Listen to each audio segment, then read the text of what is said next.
So let me discuss our first year students. So it's quite a privilege to meet somebody with your experience. Please and welcome. Let's give him a round of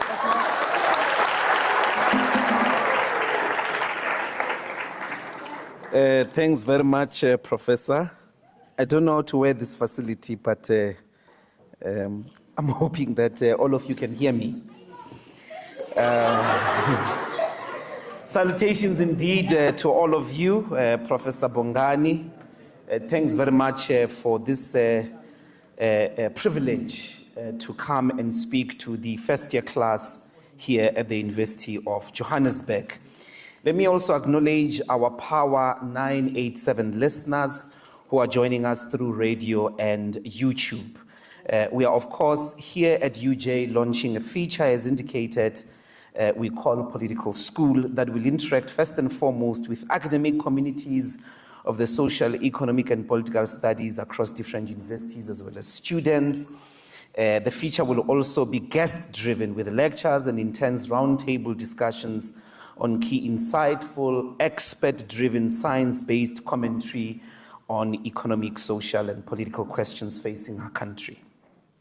My role this morning is to give a contribution to this first year class on politics, Introduction to Politics.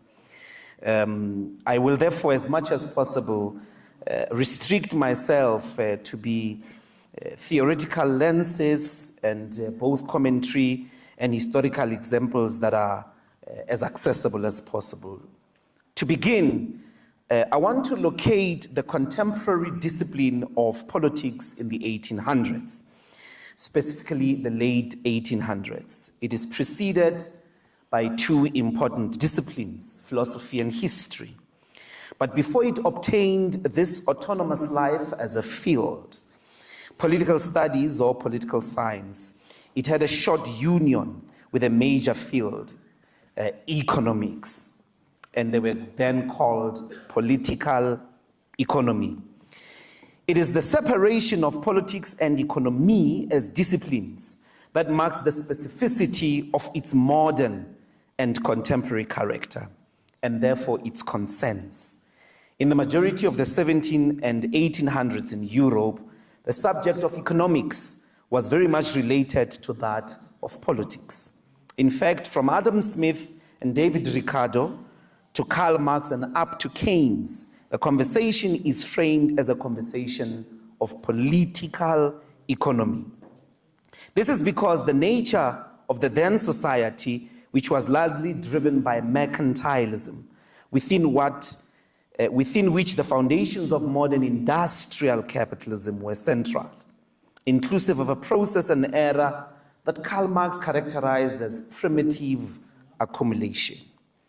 The economy in these societies was characterized by land closure in the interest of commercial agriculture, which is largely responsible for the creation of a waged labor class. Expropriation of gold and silver seen as key to national wealth. Government-controlled trade and state-backed monopolies like the British East Indian Company and the Dutch East Indian Company. Slavery as well as colonial expansion. Alongside the British East Indian Company, or the VOC of Cape Town, looking east to Asia for spices, textile, and opium, were companies looking west and responsible for the transatlantic slave, where over 12 million Africans were traded into slavery in the Americas, with companies like the British Royal African Company and the Dutch West Indian Company facilitating and profiting from the enslavement of Africans. Later, colonies were established as key suppliers of raw materials and captive markets for European countries. The mercantilist era was fundamentally protectionist, meaning it was a massive state-controlled economic phase in history. High tariffs, ban of foreign goods, protected domestic industries from international competition, a period largely spanning 200 years between 1500 and 1800 or so, before the rise of modern industrial capitalism. This period marks the emergence of the primitive stages of capital accumulation that would set industrial capitalism as we know it today apart. It was driven by brutal violence against peasants, the colonized, and resulted in a world of landless and propertyless majority in favor of a minority of property owners, a majority who had nothing else to do in order to survive except sell their labor. To make sense of this period, one therefore could not rely solely on the discipline of economics as we know it today, or that of politics as we know it today. Politics and economy were inseparable, were one thing, as was the reality on the ground. This separation that we know today is largely attributable to the emergence of industrial capitalism proper, whose key feature is market-driven accumulation and wage labor. This new society is the basis of political science that is now separate from economics, where economics is concerned solely with markets. The underlying belief in the liberal principle and value of free market. Markets were not always free. Free in the sense that trade is not state-controlled as it was under the mercantile centuries. The bourgeoisie, which is a French term, in English just means the capitalists, were central in shaping this new state as they participated directly in its founding moment. Meaning the key ideas that are critical to the modern state, like the Bill of Rights, which was originated, as it were, from Britain, the Glorious Revolution as it was called. Meaning the key ideas that are critical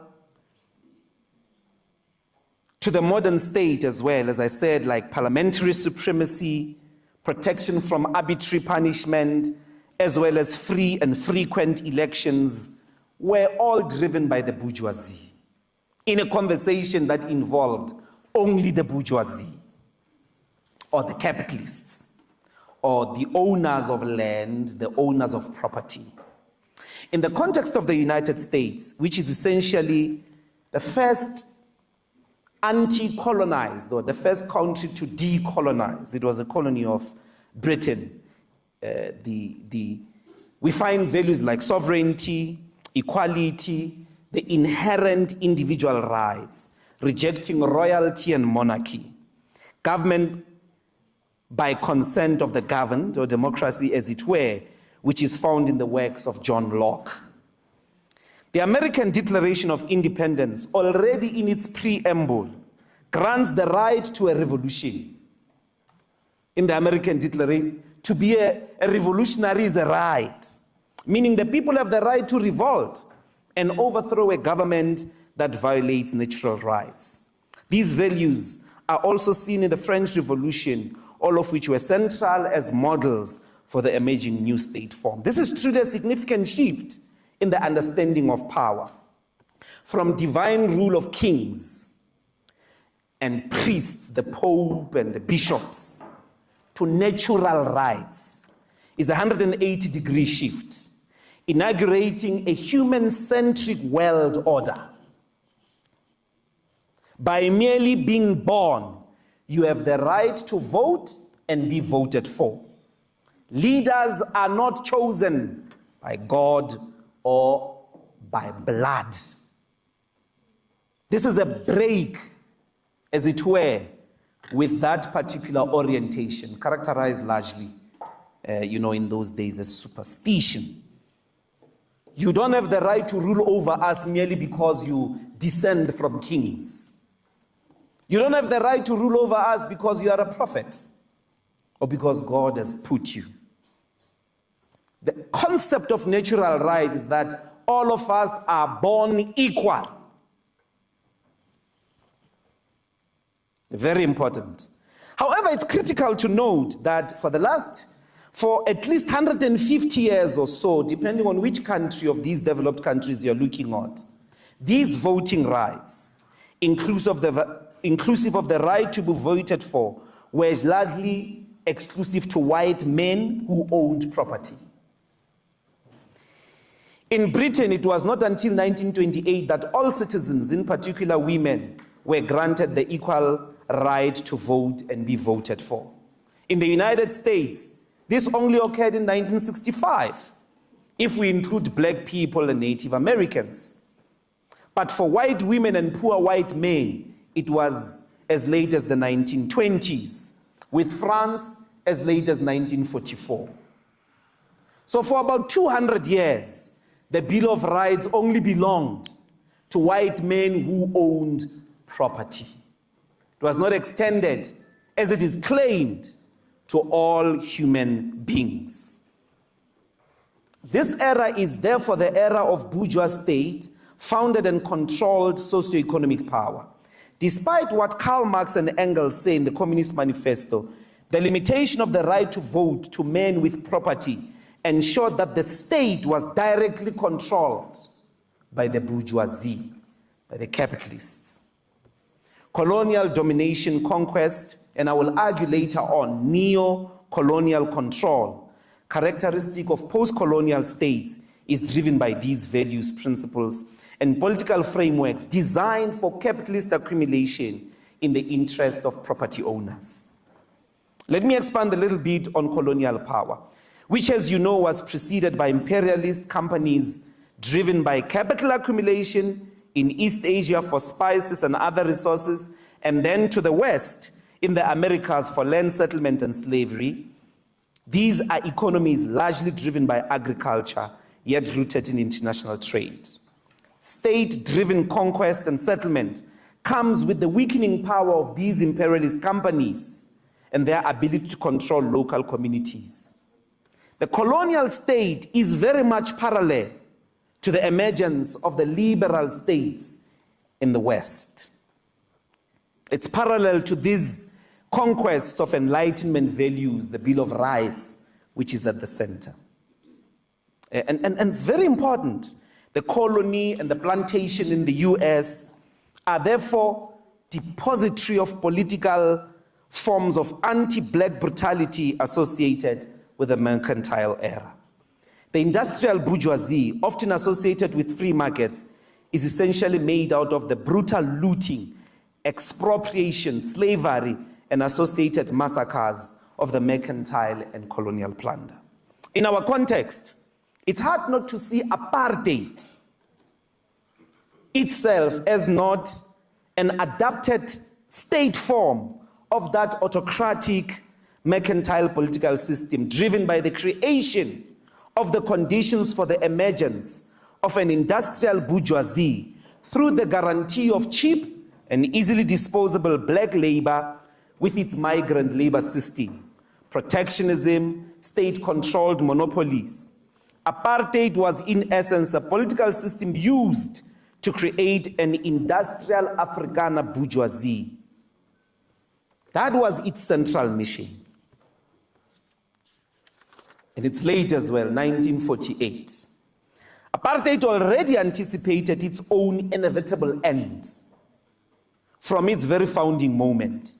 It sought just to buy time for the historic fast-tracking of the white Afrikaner who built this university, as you know. It sought to fast-track that population of Afrikaners, which had been left out up until 1948 of the global development of industrial bourgeoisie. There is no debate in the fact that without apartheid, the Afrikaner community, I'm told 49 of them just left to the US. I'll come to that point just now. The Afrikaner community, which only contributed less than 5% to the GDP in 1948, would have either been left out completely of industrial development, forced to cheap labor and precarious and deplorable living conditions, that they were already in following the end of the Anglo-Boer War. There's no debating that without apartheid, they would have been niggerized. There's no debating that. So apartheid becomes a technology, an instrument to just delay the inevitable reality that you cannot have at the workings of industrial capitalism prerogatives such as the Calabar. But at the center of apartheid's mission was to extract the Afrikaner population, was to extract them, as it were, and fast-track their development into bourgeois economies. It is in this context that we must ask the question, what is politics? I will argue that politics, in its current form, in this department, Professor Bongani, it is first and foremost a castrated bull or animal that wants to exist without its productive capability, the economy. We are asked to come, register like you have done here at UJ, to study politics without economics. The study politics is to learn about the finished business of the bourgeoisie in as far as its right to accumulate profit without state interference is concerned. This is modern politics, from Europe to Teflop. This is modern politics. We study the Bill of Rights, parliamentary systems, jurisprudence, the philosophy of law, without equal appreciation of the economic conditions that allow and reproduce this parliamentary form, these legal frameworks, these bourgeois accumulation values. It is here that we must critique the post-colonial state, the state that emerges post-independence in Africa or the post-apartheid state here in South Africa. Any close attention given to the post-independence political development in Africa, from Nkrumah's Ghana to Mandela's South Africa, will reveal that political frameworks of the bourgeois state order fail to produce developmental progress, let alone national unity. The African is essentially restricted from using political power for economic development. Otherwise, right in this class for the next 3 years, you will be taught the politics of making economics. Meaning the usage of the state as a central driving force for economic and social development. The state must always already be for the free development, accumulation, and prosperity of a pre-existing bourgeoisie. The state must always already service a bourgeois development. Stay out of the market. Africa or Africans, through the liberal political state order, cannot do what the mercantile class, the bourgeoisie of the mercantilist order, or the apartheid state did, make it possible for the emergence of an industrial development. To properly rethink the African experience, we have to dispense with a separate scientific inquiry of society in which economics and politics work in isolation. In addition, we have to dispense with the idea that only economic principles can resolve economic problems. There are no such things as natural economic laws inherent to free trade or free markets, without which industrial development is not possible. Everything was invented by the mercantilist bourgeoisie. Their big philosopher is a guy called Adam Smith. Nothing is natural there. There is no single country in the world which managed to not only industrialize, but also create the conditions for the emergence of an industrial bourgeoisie without state power. protection, subsidy, and control. The political economy question is essentially what we need to return to. The question of what political system do we need for the economic success of a nation. Put differently, what political systems do we need to put in place in order to have national wealth? It is the accumulated wealth of states during the mercantilism period that allowed these states to build massive public infrastructure necessary for private industrial development. You see this as well in the era of post-war Europe after World War II, where economic policy making by the state centered around state-owned public enterprises for rolling out massive public infrastructure that had been destroyed in fighting Hitler. In South Africa, the macroeconomic doctrine encapsulated in GEAR, and GEAR is the last macroeconomic policy South Africa had. The National Development Plan is precisely that, an ambition to become a plan. It's not an economic plan. GEAR. But within the NDP itself is a philosophical orientation that is important. Massive privatization of state-owned companies, general retreat of the state from productive sectors, in particular the local state, from directly building public infrastructure, water, sanitation, hospitals, clinics, roads, everything is built by private companies, otherwise known as tenders. So apartheid didn't do that. The American 18th century state didn't do that. The European, in specifically Britain, where industrial capitalism comes from, didn't do that. Even as recent as the late or post-1945, they didn't do that. But black people here in South Africa, they think they can lead development by doing what the people who are prescribing this development did not do. Han Jung Cheng, an economist who worked largely in Cambridge, calls it kicking away the ladder.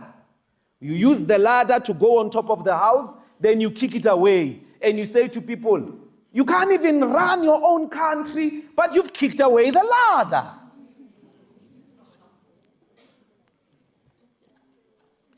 What is the key problem of South Africa in the last 30 years? It's not parliament. It's not elections. There is elections every day.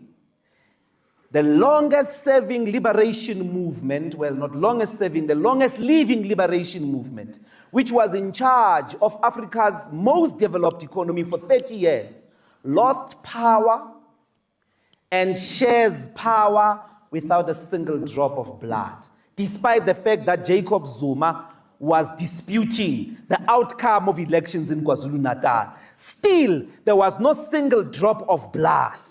So we don't have a problem called politics in its current modern form.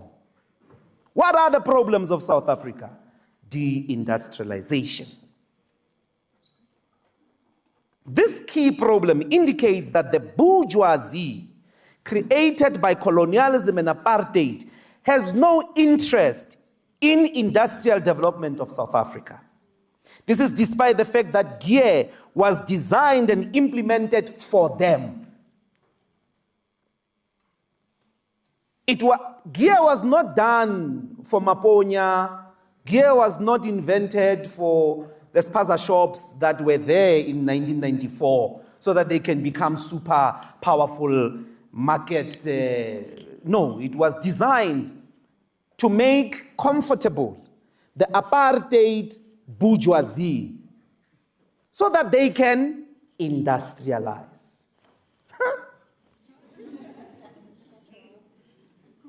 How did they do this? Trade liberalization, low taxes, low tariffs, inflation targeting, austerity, and privatization. Do you know corporate income tax under apartheid was as high as 50%? On average, across apartheid years, 47%, 50%. In some industries, it went above 50%. The first thing Mandela did in 1994 was to drop the taxes for corporates. They did all of this. They opened the markets. Everything that the mercantilist states that were creating conditions for industrial capitalism to emerge, South Africa did the opposite. Okay. Here lies the naivety of the ANC elite, whose buying into the Washington consensus prerogative came with the ahistorical hope, the false hope, that is not based in any evidence in history, that the apartheid bourgeoisie will, on its own, solely driven by the need for profit maximization, invest in labor-intensive and industrial sectors.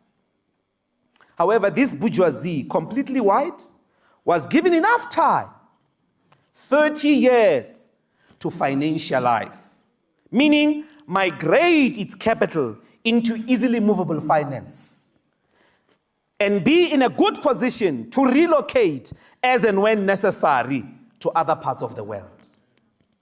When you calculate the entire asset register of the financial sector, the banks, insurance companies, real estate, and all of that, it's possibly twice the size of South Africa's GDP. It's about 14 trillion rands. These people are so rich. The 49 that left is nothing. They are so rich they can go establish a whole new country if they resettle in United States somewhere. They can establish a new Orania. They are so rich, they can go continue existing as racist Afrikaner supremacists in any part of the world. The rest of the continent remained largely a mineral resource extraction center for Europe and recently for the East Asian tiger economies. This is all the while its tax base is in a permanent leak due to illicit financial flows. We lose over 90 billion US dollars annually as the African continent to illicit financial flows. So the same looting that characterized mercantilism, which is a relationship between Africa and Europe, looting the resources, looting mineral resources, is permanently part of the economic feature of the relations between the two provinces. How do we reimagine the post-colonial state? What political theoretical lenses are available to undo the neo-colonial nature of our economy? Neo-colonial meaning like colonization. It means economically we are still in service of white people and the West. We are still available to be extracted now these days even by the East. I can't blame China because the Chinese did what the Europeans did, and then they come to the continent. Firstly, most African states can't even negotiate trade deals. Before trade deals, they don't have enough state capacity to administer a traffic fine that you did not drive at the required speed between this road whose zone was limited to this speed. No capacity. If you can't administer ticket air traffic, how are you going to negotiate a complicated trade deal with a massive country like China? So we must first accept that the province of theoretical meditation, Professor Bogan, is political economy. And it starts with radical Pan-Africanism, continental unity, What happened at the Berlin Conference, where the scrabble for Africa took place? These people cut the country, the continent of the African continent, like they were cutting cake. They didn't care that Basotho, they could cut Unotsua one day, Rakhadiwa how? Ili a foreigner. Tomorrow, literally, today, you belonged to one country, tomorrow she's a foreigner. They cut the Banyamulenga in between. They cut so many communities in between. Amaswati, Botswana, Basotho, people who belong together.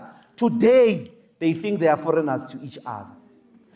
You were not even invited. Your opinion was not even asked as to which border must take place at which part. These borders you were not consulted for. But the premise of Pan-Africanism is to accept that what God created were states that are generally not viable. But at the center, economic progress has to happen at a continental level. That's the first premise. The second premise is you've got to unite along ethnic lines. And the ethnic lines remain the source of conflict in many parts of the continent. But concretely, we must reject the idea that over the last 30 years, ours in South Africa has been a developmental state. The state, due to massive corporatization, the tender system, and privatization, we essentially rendered the state as a site of parasitic extraction by first the bureaucratic elite, municipal managers, and all those people, and then the political representatives. If you were to do a lifestyle audit of city managers and those people called municipal managers, they are so rich because they live off the tender system. That has robbed us of state capacity. We need to build state. We can't give up on the state. We have to rebuild the state. In any way, the state is the only thing Africans have. You don't have the economy, you don't have the land, blah, blah, blah. It is the only inheritance of 1994. You can't buttress it. You can't abandon it.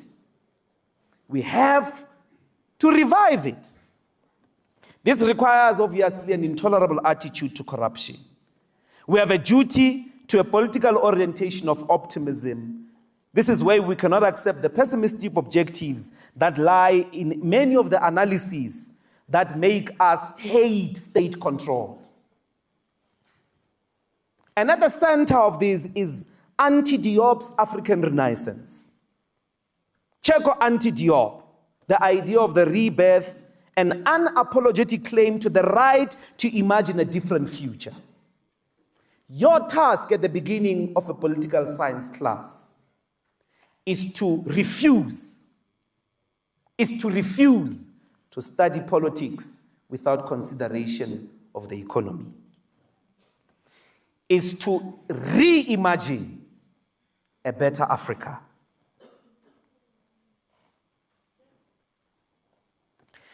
You would remember that at the beginning of African Renaissance was a rethinking of history, and Professor Bongani's work has been essential in this, to remind Africans of civilizations like Timbuktu and Mapungubwe, that you did have industrial projects.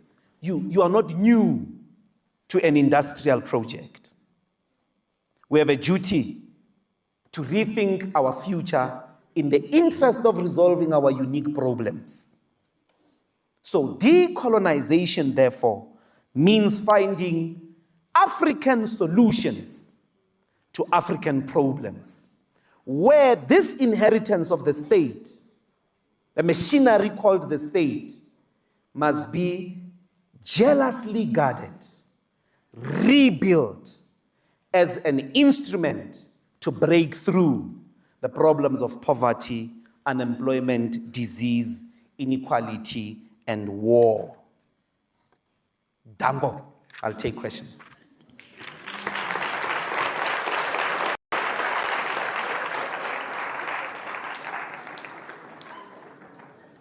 I'm going to request my producers to help me.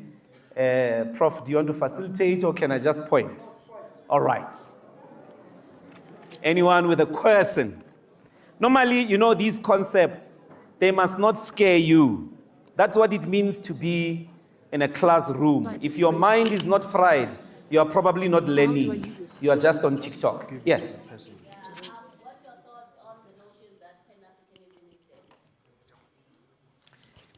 dead? Pan-Africanism probably is, and that's why we need a renaissance. The movements across the continent have a situation where it is possible to declare that African unity is not being pursued. Let's take Ibrahim Traore, for instance. Ibrahim Traore and his generation take over the country in a coup to resist French control of Burkina Faso, specifically French control of natural resources in Burkina Faso. What does the organization called ECOWAS, which is the West African Economic Community, do? They basically condemn them. Not only do they condemn them, they expel them from the association. They don't join them by dismantling neo-colonial control of African resources by the West. That tells you there is no... Pan-Africanism means there must be African solidarity and a common objective for a total control of our resources, total control of our destiny. And so it's possible to say that, but it once lived, and it lives as an idea, but we have to, all of us, be committed to making it realizable out there. It means right here in this department, part of the political education that happens here is to make sure that you people love your continent. You're not going to solve anything. The generations that come before you were not conscious of the fact that the development of this place called Africa is impossible without the unity of Africa. You can't develop in an isolated form here in South Africa. So Pan-Africanism has to be revived, and right here in the classroom is possible. Yes? I have a question about China. I know that you said something along the lines that you don't blame China for the neo-colonialism that is taking place, but I want to understand my question is based off of the fact that we can see neo-colonialism playing here at home in South Africa. And I believe that we do have the resources, actually, like you made an example that in some African countries, they don't have resources to actually, make trade deals that actually make sense. But I feel like in South Africa, we do have the resources. So what is your take on that? Like we're seeing now, Panyaza Lesufi in recent months had said that they're thinking of introducing Mandarin as part of language, whatever, in South Africa, while our schools are still facing so many problems like infrastructure, so many problems that we're facing. So what is your take on that? How do we mitigate this problem that we are seeing that indeed right now the East, especially China, is taking over? We look at Sandton right now. The Construction Bank of China is there. Why is it there? We don't have our own banks in China, We see also Bank of China in Sandton. It's there. How we can see that this is a problem. We're gonna be facing a huge problem of China actually taking over our economy. So what's your take on that? I think it's precisely along those lines. There is no political willingness. I want you to know as young people, there is nothing that beats political will. You must have a will as strong as the strongest iron mineral in the continent. That is the difference between the African ruling elite and all other elites across the world. Political will. At the center of which is the capacity, preparedness to sacrifice. The leadership value of self-sacrifice is no more. Every leader, particularly here in South Africa, is driven by self-preservation, self-enrichment, and self-comfort. The people that gave this heritage of 1994, what is really fundamental about them is the the political determination for which they're willing to die. So that's first things first.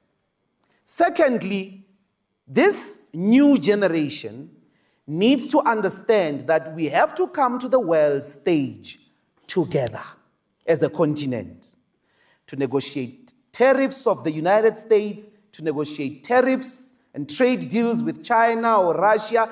We need to say, this is an African interest. Define it in clear terms.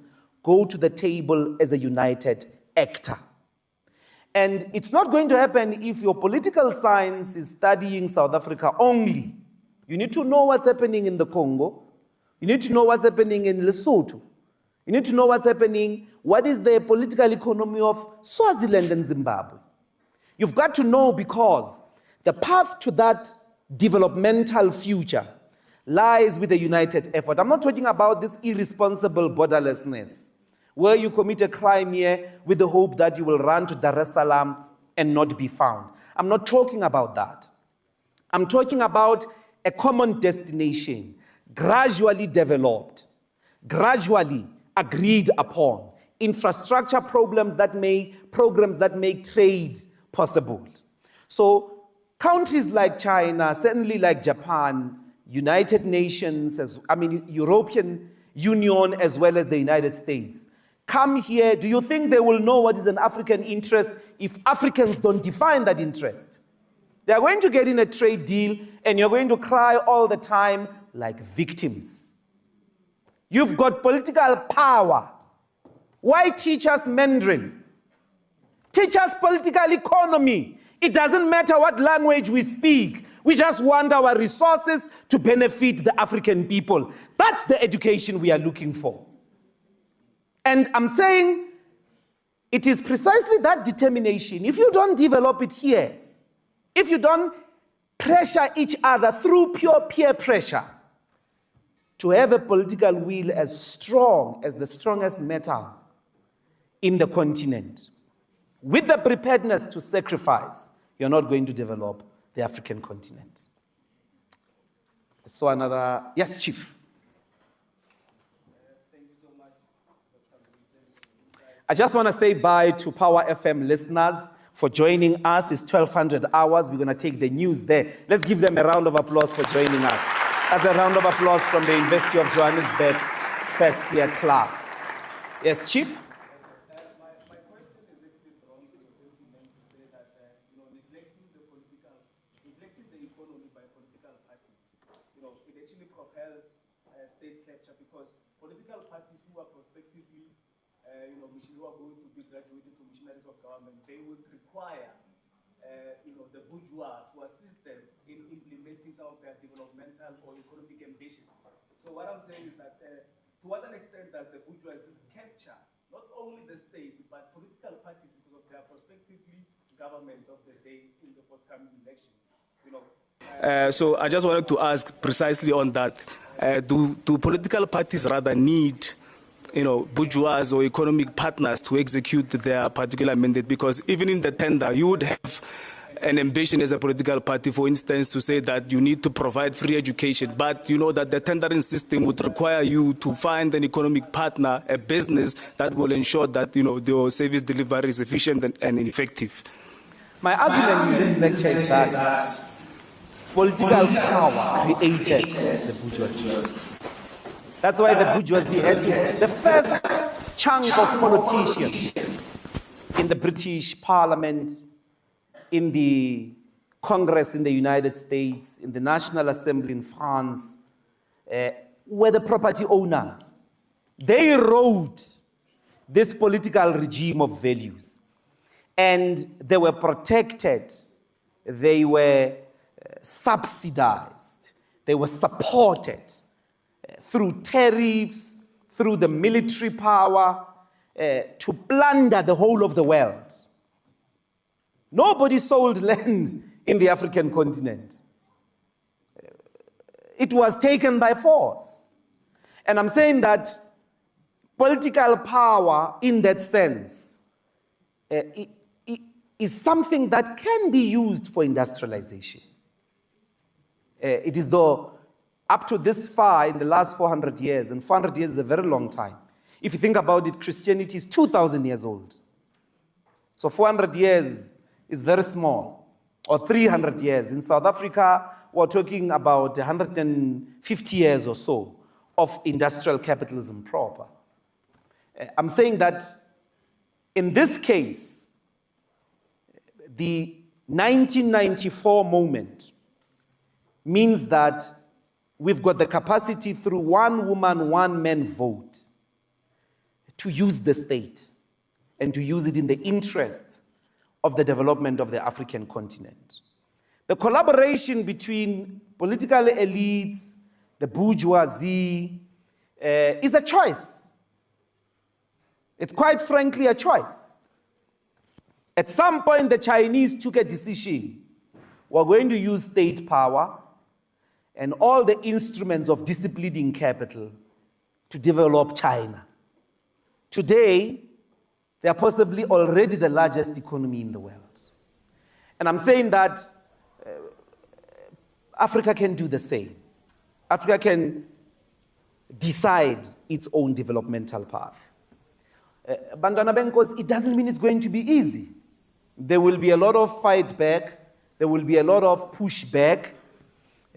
But one thing which you must not retreat on, which is flourishing out there, is that the state is useless.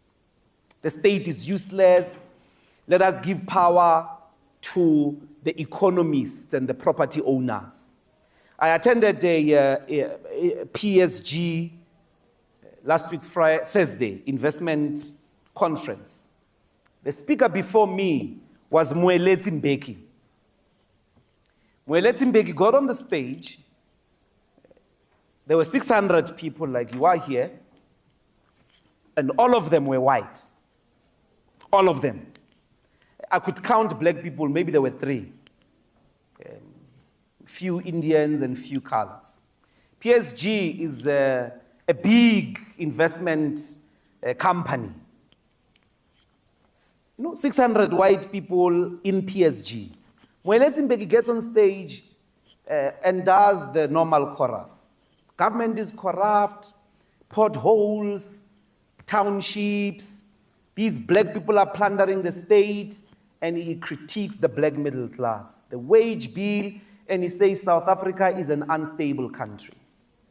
Then they ask him, what is the solution? He's like, give power to the property owners. Now, firstly, I couldn't understand on what basis is South Africa an unstable state? We are being driven to hate the state. We are being driven to abandon this political instrument called the state. Corruption is bad, and everybody that is involved in corruption must be arrested, blah, blah, blah. But the state remains the instrument. It remains the instrument available for black people to decently use for economic development. The budget that's coming to be passed is about 2 trillion rands. That's the money in the hand of fiscal revenue. The fiscal policy of South Africa is articulating a 2 trillion rand budget. You could use procurement of the state. Procurement of the state, what the state buys, you can use it for local industrial development. Very easy. You will have to obviously change some aspects and philosophical orientation of the PFMA. Because you need to go trade with people who give you benefits. PFMA at the moment says, if I'm buying, for an example, locomotives from somewhere in the world, I must go to the country where I'm going to find them the cheapest. But what if this country that is giving me locomotives is not giving me other benefits in an economic trade exchange? I can say, okay, I'm going to spend 500 billion rands over the next 5 years buying locomotives for you because I'm building a train from Thohoyandou to Mdantsane, or Thohoyandou to Cape Town. I'm building that train, or Messina to Cape Town. So I've got this division of revenue, I'm going to 500 billion. But I'm spending such a huge amount of money with you. What am I going to get in return? Maybe the trade deal comes with, I will build the factories for the manufacturing of these locomotives in South Africa for skill transfer. I must take them as expensive because there is a skills transfer. Instead of taking them from France, where there are no other trade relation benefits, the state is your only inheritance, black people. It's the only thing you have. Don't destroy it. Don't give it up. We have to put up a fight. Reclaim the state at all levels, not the political representatives only, but we have to deploy a bureaucratic personnel that hates corruption, that believes in making this country a better place. Patriots who want to live in a beautiful country, who want to, there is no huge dumping site with a lot of rats and pampas right next to my home. I want to belong in a country that works. So I'm going to prepare myself not only to contribute intellectually, but I'm going to get inside the state and replace the parasitic, corrupt municipal bureaucrats who are using the tender system to plunder for self-enrichment. Okay? Yes, ma'am. I'm sure there are hands at the top there that I cannot see. Yes. Please just project. Yes, you may speak. Yes.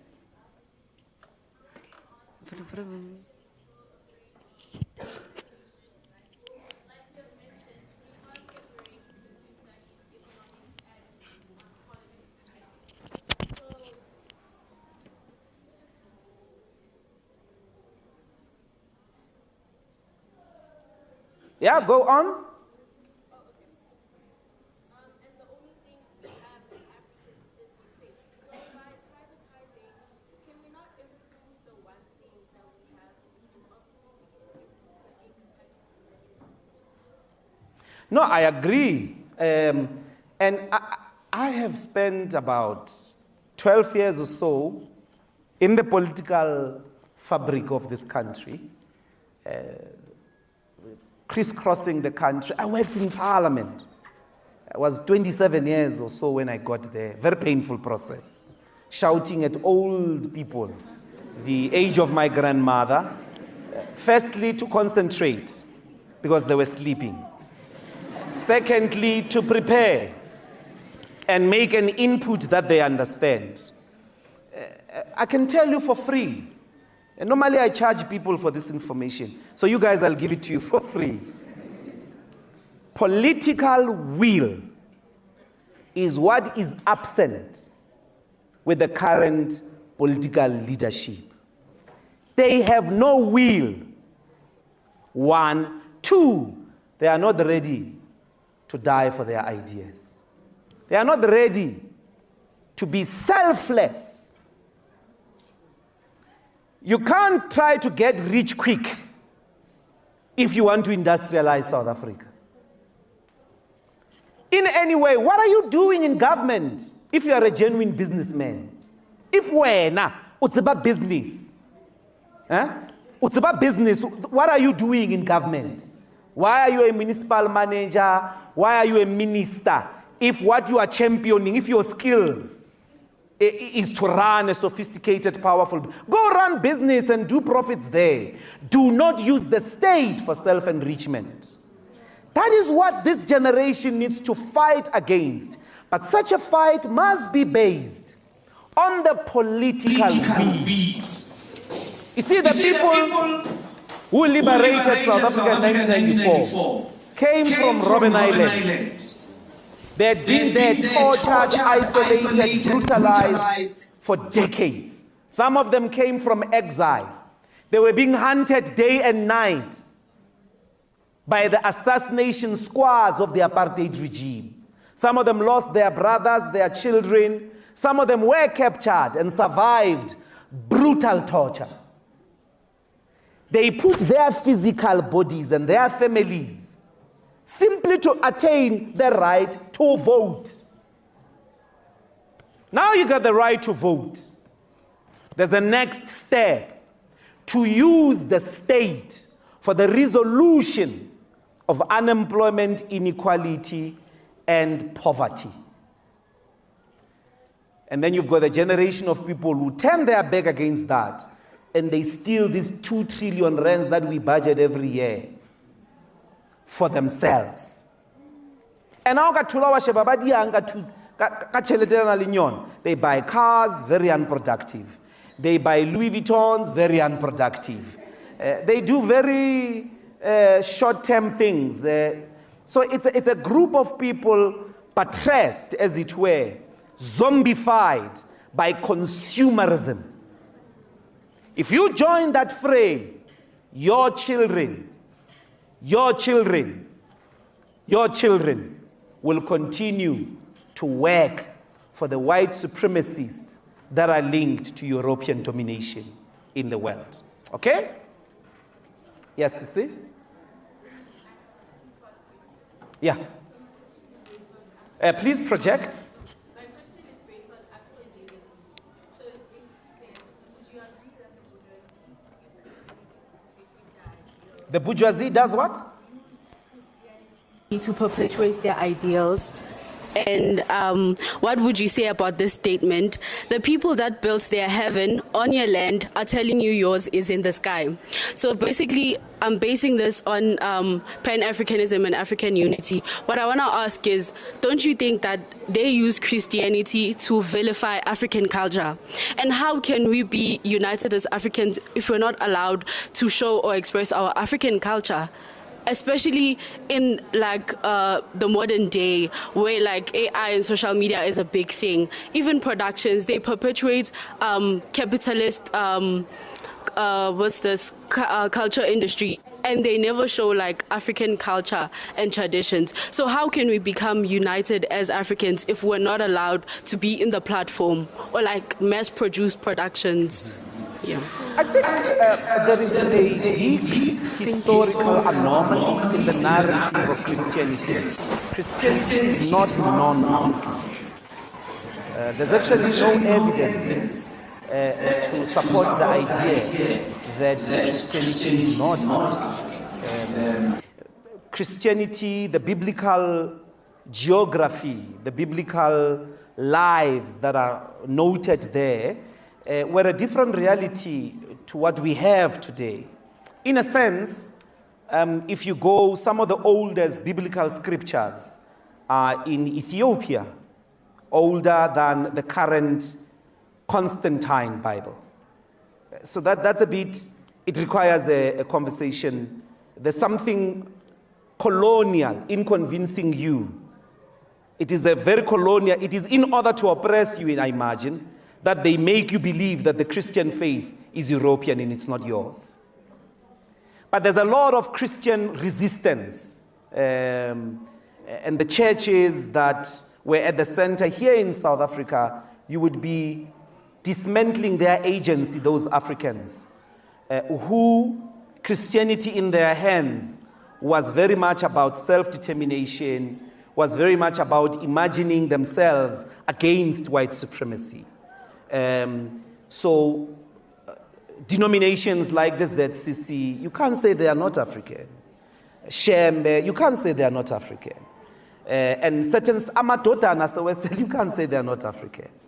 But that's a conversation for another. There is a version of Christianity that specifically became part and parcel of the colonial plunder of the world. There is a specific historicity to that. Let's park that. But there's also people who, when they say we must be African, they mean we must go to the Bantustan. They mean we must retreat from being part of the world. You must not buy into the lie that to be African is not to be global or is not to be universal. Decolonization is an insistence to be part of the world history, which is precisely what we have been all along, part of world historical developments. We're part of the scientific development. We're part of the industrial development.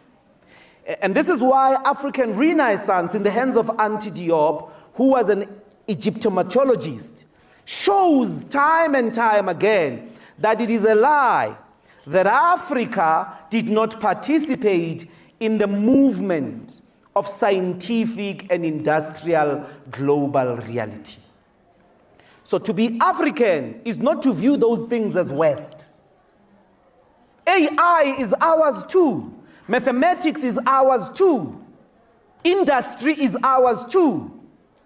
And even if something is an invention, for an example, if the telephone comes from Europe, we are going to use it. Because Europeans are human. There's nothing superior to them than us. If we can understand it, we're going to adapt it to this continent. We don't retreat from the world. What did the Chinese do? They did not go back to ancient China, close themselves from the world. They participated in medical patents. They went to understand, how do you operate a heart? This is how you do it. We have learned, we're going back, we're going to do it ourselves. There's nothing wrong with that. We're going to participate. The retreat is precisely what apartheid was doing. Go back to the Bantu stand. Go wear amapeshu, sing traditional songs. Don't be modern. Don't ask scientific questions. Don't study mathematics. It's not for you. What's for you? The village. Decolonization means participating right at the heart of the empire. We're going to disarticulate our oppression from the central province of thought. It's not to retreat. And therefore I'm saying to all of us, have no apology. Don't buy into the lie that if you are studying science, you are trying to be white. That's a lie. That's what white people want you to think.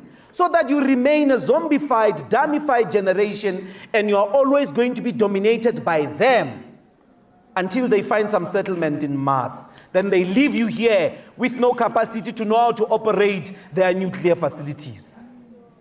We don't retreat and get into some township and be township folk. To decolonize is to insist that we too are part of the universal human experience. And in that sense, we're able to lead a unique developmental path even for ourselves. I'm told that we've been on air all along. So, and even here, Prof, I don't know. I think that's it. Yes. Well, let's give... Thank you. Thanks.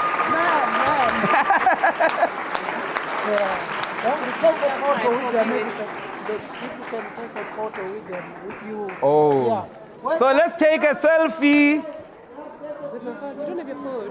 Yeah, let me take with yours. What do you mean? What I'm famous? Yes, travel. But apparently it's packed outside.